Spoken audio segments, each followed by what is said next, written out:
He had only stepped into the bakery to escape the rain and the noise of a life that no longer excited him, a billionaire by numbers but a lonely man by every other measure, carrying success like a heavy coat he could never take off, when he heard a voice so soft and careful that it cut through the clatter of trays and casual laughter like a blade wrapped in velvet, a woman standing near the counter, her clothes clean but clearly worn thin by time and hardship, her hands clasped together as if holding back the courage she had already spent just to speak, asking the young cashier in almost a whisper, "Do you have an expired cake for my daughter?" And in that instant the entire room seemed to pause even though no one else noticed, because the millionaire heard everything. He heard the apology hidden in her words, the shame stitched between each syllable, the way she wasn't asking for charity but permission to accept what others had rejected, and before the cashier could respond with an uncomfortable smile and a rehearsed refusal, the little girl beside the woman tugged at her sleeve, her eyes bright with the kind of hope that only children can carry even when the world gives them every reason not to, whispering that she didn't need cake, that she was fine, that maybe next year would be better, and those words struck the man harder than any business loss he had ever endured, because he remembered another time, decades ago, when he himself had stood beside his own mother in a small shop, watching her count coins twice before putting them back in her pocket, choosing dignity over desire, and he remembered how that moment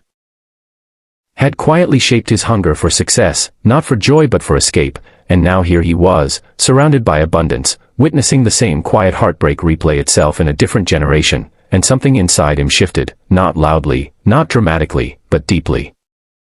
Like a fault line finally giving way after years of pressure, and as the cashier began to explain store policy, that expired items were discarded, that they couldn't give them away for safety reasons, the woman nodded quickly, already retreating, already apologizing, already blaming herself for asking, when the millionaire finally spoke, his voice calm but firm, carrying the authority of someone used to being heard even when he whispered, saying there was no need for expired cake because today they would celebrate properly, and confusion rippled across the counter as the staff turned to look at him. The woman froze, unsure if she had done something wrong, and the little girl looked up with cautious curiosity, and then he did something no one expected. He asked the girl what her favorite cake was, not in a patronizing way, not loudly, but as if her answer genuinely mattered, and she hesitated before saying chocolate with strawberries, because she had learned not to ask for too much. And he smiled for the first time that day, a real smile that reached his eyes, and told the staff to prepare the best chocolate strawberry cake they had, along with candles, decorations, and anything else a birthday deserved, and while they rushed to obey, the woman's eyes filled with tears she tried desperately to hide, explaining that she couldn't pay, that she was only asking for leftovers, that this was too much, but he gently stopped her, telling her that sometimes kindness wasn't a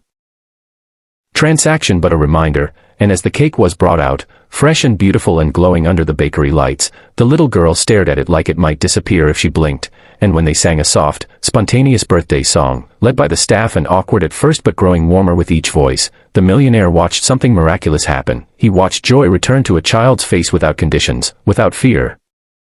without apology, and in that moment he realized how rare and powerful that was, because the world teaches people like her to shrink their dreams and people like him to drown theirs in work, and as they shared cake at a small table by the window, rain streaking down the glass like the past washing itself away, the woman finally spoke her story, not as a plea but as a confession, about losing her husband, about jobs that never lasted, about choosing rent over celebrations, about promising her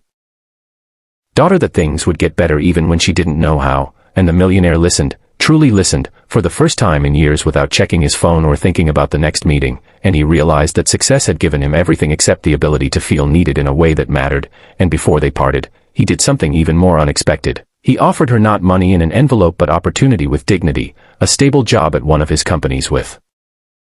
training and childcare support, not as a savior but as someone paying forward a debt life had once collected from him too, and when the little girl hugged him goodbye, cake on her fingers and laughter in her voice, he felt lighter than he had after any deal or acquisition, and as he walked back into the rain, he understood that wealth measured in numbers was fragile, but wealth measured in moments like this could change lives on both sides of the counter, and if this story touched your heart,